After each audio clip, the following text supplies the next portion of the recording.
se da inicio a la presentación y simulación de una fuente variable de, de 1.25 voltios a 15 voltios y garantizar que no exceda los 112 miliamperios. Los datos entregados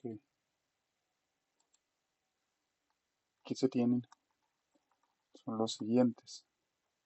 Diseño de una fuente de alimentación regulada variable de 1.25 a 15 voltios. Puede usar parte del procedimiento o se usó parte del procedimiento realizado en la fase 1 teniendo en cuenta los datos siguientes. Transformador de 120 voltios a 12 voltios AC RMS. Corriente máxima de 112 miliamperios y voltaje pico pico de rizo de 0.36 voltios pico pico. Para la solución, realizar mediciones de voltaje, corriente de salida para una resistencia de carga de 100 ohmios, llevando la tensión de salida a 5 valores distintos de tensión. Entonces, teniendo esos datos de referencia, se realizó el montaje de la fuente. Tenemos primero el transformador, el generador, que es el que reemplaza a la simulación reemplaza a nuestra fuente de alimentación, que es la red. Y este generador lo vamos a graduar a 170 voltios. ¿Por qué 170? Entonces son 120 por raíz de 2, nos daría 169.7 voltios pico pico. Entonces esa sería la amplitud y 60 Hz. El transformador lo tenemos acá, entonces hacemos la relación de transformación a la inductancia. Entonces veamos los cálculos que se realizaron para esa sustentación. Entonces tenemos acá como primera parte, pues aquí toca colocar lo que nos solicitan. El problema 5, fuente de alimentación regulada variable, eh, la teoría de sustentación, el diagrama de bloques y fundamentación de la teoría de fundamentación del circuito anterior. Entonces, argumentación, matemática y diseño. Nos dan los 120 voltios RMS para una salida en el secundario de 120 de 12 voltios RMS. Entonces aquí tenemos lo que es LP, que es la inductancia en el primario, que se mide en henrios. L es inductancia en el secundario, también en henrios. NP, número de espirales del devanado primario. Y NS, pues número de vueltas en el secundario. Micro 0 y micro R, permeabilidad magnética del núcleo. Micro 0, permeabilidad del vacío, que esto nos da una fórmula que ya es una constante, es 4pi por 10 a la menos 7 henry metro. El el micro R, permeabilidad relativa del material del núcleo, por ejemplo el hierro, que es de 1000 a 5000 la permeabilidad. El A, que es igual al área transversal del núcleo en metros cuadrados. La L, que es longitud de camino magnético, que representa en metros. La relación de vueltas, A minúscula, relación de vueltas en el primario. XLP, reactancia inductiva del primario en ohmios. F, que es frecuencia dada en Hertz. Y SP, que es impedancia del primario. Y ZS, que es inductancia en el secundario. Entonces, discriminando los datos que se conocidos. Entonces, voltaje, tenemos el voltaje en el primario que es 120 voltios RMS y voltajes en el secundario que son 12 voltios. La corriente que nos dan es de, como se decía, 12 miliamperios, 112 miliamperios, y la corriente en el secundario pueden hacer la misma porque la corriente no se transforma. Entonces, voltaje de rizo, tenemos 0.36. Al realizar los cálculos, entonces tenemos que A es igual a voltaje sobre, esto vamos a ver, voltaje 1 de primario sobre voltaje secundario igual a número de vueltas en el primario sobre el número de vueltas en el secundario. En este orden de ideas reemplazamos y A es igual a 120 voltios sobre 12, que es igual a 10. Esta es la relación de transformación, o sea que tiene una relación de transformación de 10 a 1. Aquí aproximado, que es igual a número de vueltas, igual a A, que sería 10, y número de vueltas en el secundario. Entonces, como es un transformador, tomamos 1 como un Henry en el número de vueltas secundario. Entonces, entre dado esto, sacamos la relación entre inductancia en el primario y inductancia en el secundario. Esto es para justificar de dónde salen los 100 Henrys que se colocan en la configuración del transformador. Hay dos formas, pero tomamos esta que es como la que se calculó. También hay una con el factor de acople, que nos dice que es la distancia entre bobinas, y eso está dado entre 0 y 1, y pues para hallarla entonces es casi la misma proceso pero con raíz cuadrada, que nos vendría por lo general 99.8, 99, ¿sí? Siendo 1 lo más efectivo y 0 lo más distancia y más pérdida de flujo magnético. Bueno, continuamos. Entonces, la relación entre inductancia en el primario e inductancia en el secundario. La inductancia de un devanado depende del cuadrado del número de vueltas, porque la inductancia es proporcional al flujo magnético, que a su vez depende del número de vueltas al cuadrado. Entonces, con esa premisa, planteamos la, la fórmula. Entonces, número de inductancia en el primario, inductancia en el secundario, número de vueltas en el primario y número de vueltas en el secundario al cuadrado es igual a, que es la relación de vueltas. Entonces la inductancia en la A igual a cuadrado por la inductancia en el secundario. Esto es igual a 10 al cuadrado por la inductancia en el secundario, que vendría a ser, entonces ya reemplazando, tenemos que 10 al cuadrado nos daría 100, y como le toma la inductancia en el secundario de 1, un Henry, entonces eso nos daría para la configuración 100 Henrys. Entonces vamos a ver que vendría a ser acá esto, que tendríamos 100 Henrys. Con el factor de acople, entonces vendríamos a hacer aquí el cálculo. Entonces en ese cálculo pues nos vendría a dar más o menos 10.9 para que nos dé los 12 voltios en el secundario. Continuamos con los datos, los análisis. Entonces ya tenemos acá en el secundario, ya tenemos esta proporción de 12 voltios en el secundario. Calcular también cuál sería la inductancia del primario en el transformador de Proteus para tener la salida en el voltaje. Esto es lo que se había hecho. Entonces tenemos el voltaje en el primario, el voltaje en el secundario sobre 60 Hz. Entonces aquí venimos a hallar la inductancia, ¿sí? La inductancia como por un proceso, en el proceso, pero no lo necesitamos porque ya tenemos arriba los resultados. Entonces tenemos que voltaje en el primario, que la inductancia es igual a voltaje en el primario sobre 2pi por frecuencia por la corriente. Entonces 120 por dividido en 2pi por 60 por 0.5 nos daría 28.42 henries. 2.8 henries para el secundario, ¿sí? Eso sería la aproximación. Pero como tenemos esto no lo requerimos porque ya tenemos la relación de transformación. Y pues me quedó.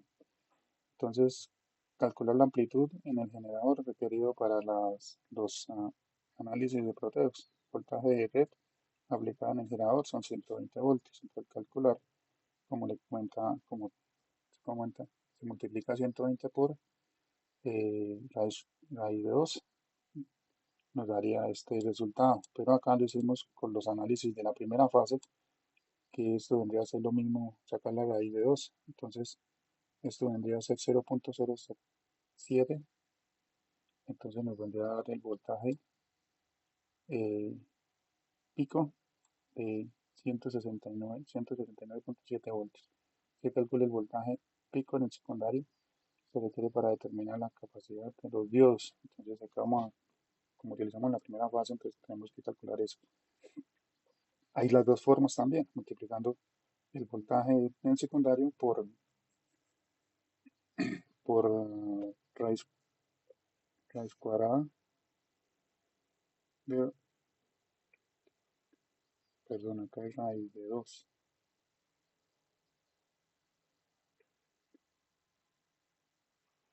por raíz de 2. Entonces nos vendría a dar 0. Nos vendría a dar 16.97.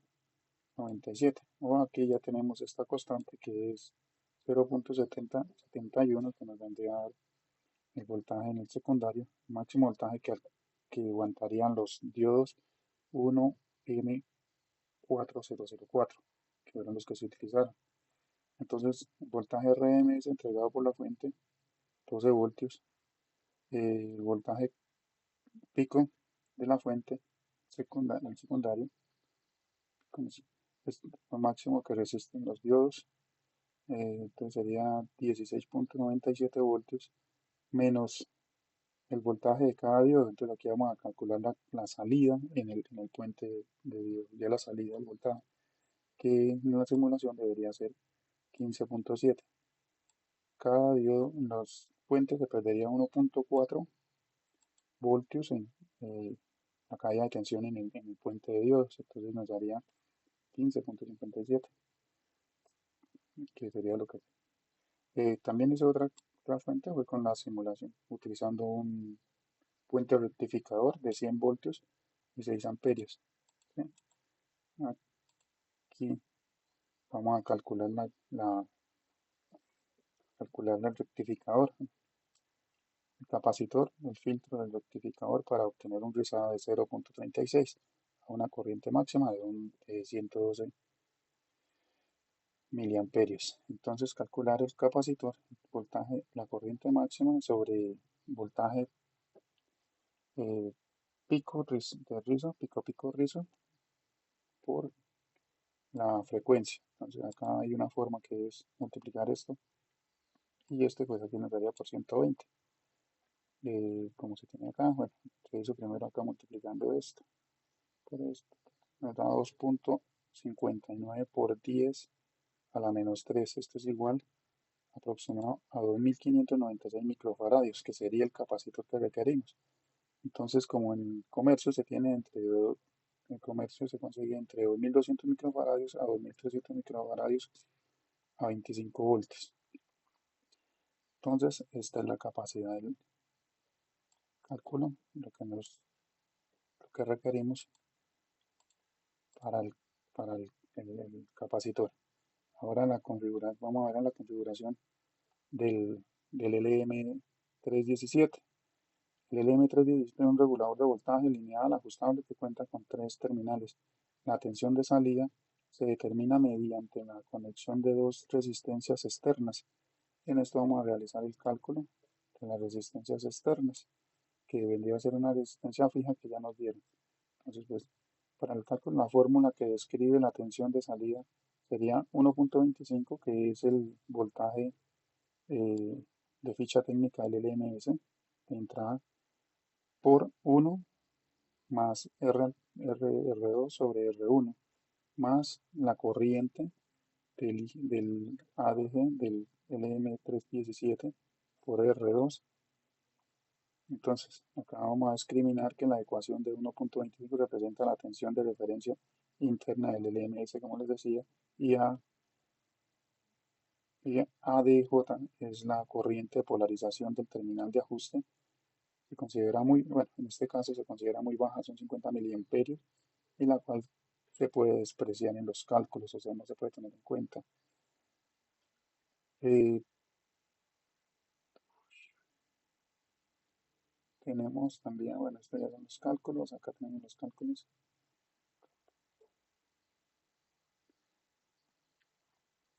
Entonces bueno, nos dieron la resistencia, que era los datos iniciales, que eran 100 ohmios a 2 vatios. Aquí calculamos también la caída, la disipación. En los cálculos nos dio que la potencia, la disipación en la resistencia es de 1.60 vatios, lo que cual se debe tomar una resistencia de 100 vatios, de 100 ohmios a 2 vatios. Eh, tenemos acá 2 vatios para la salida máxima de 15 voltios. Se realizan los cálculos de R1, entonces esto sería aplicando la fórmula y nos daría 134, pero ya nos dieron la resistencia. Calculamos también R2, entonces utilizamos esta fórmula y nos viene a dar que el potenciómetro es de 1100 ohmios. Entonces, pues para tener un mejor resultado, pues consideré uno de 5 kilo ohmios para trabajar en bloqueos. Acá ya tenemos la simulación y la variación, entonces vamos a correr las simulaciones. Vemos acá 100 henry de lo que hablamos esto y vamos a proceder. Entonces 120 voltios, 12 voltios de salida y la configuración del LMS. Entonces voltaje de entrada, voltaje de salida, la resistencia es de 100 ohmios. Vamos a cambiar la resistencia de 100 ohmios, lo que nos piden. Haciendo pruebas con una de 240 ohmios, 100 ohmios. Listo, ya tenemos ahí. Y ahora sí vamos a dejar esto en cero para hacer las 5 diferentes medidas. Ya procedemos a correr. Tenemos la salida a 12 voltios. Después del puente rectificador, habíamos hablado que aquí son 16 voltios lo que máximo alcanza los diodos. Y la caída de tensión en el puente sería de 1.4, entonces aquí nos daría 15.4, que es lo que nos daría la tensión de salida. Vuelvo y repito, acá sería 12 por raíz de 2, entonces nos daría 16.9 menos la caída de tensión en los diodos y aquí nos daría 15.4.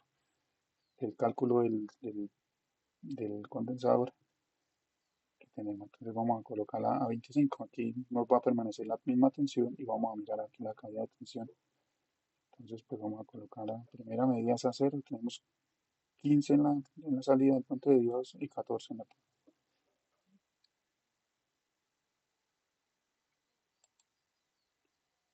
Entonces mantenemos 15, 14, mantenemos 15.4, 13.9, al 40% la resistencia, al 50 tenemos 13.8 y tenemos 15.3, al 75 tenemos 15.3, aquí tenemos 13.6, al 78% tenemos 15.2 y aquí tenemos 13.3 y al 100%, bueno, acá ya comienza a verse un poquito, aquí tenemos al 83%, entonces tenemos una caída más de 11.9, vamos a seguir ajustando el potenciómetro, al 92% tenemos 6.2 voltios de salida y al 100% tenemos que en el potenciómetro al 100% tenemos 3.14 voltios, entonces eso sería el análisis.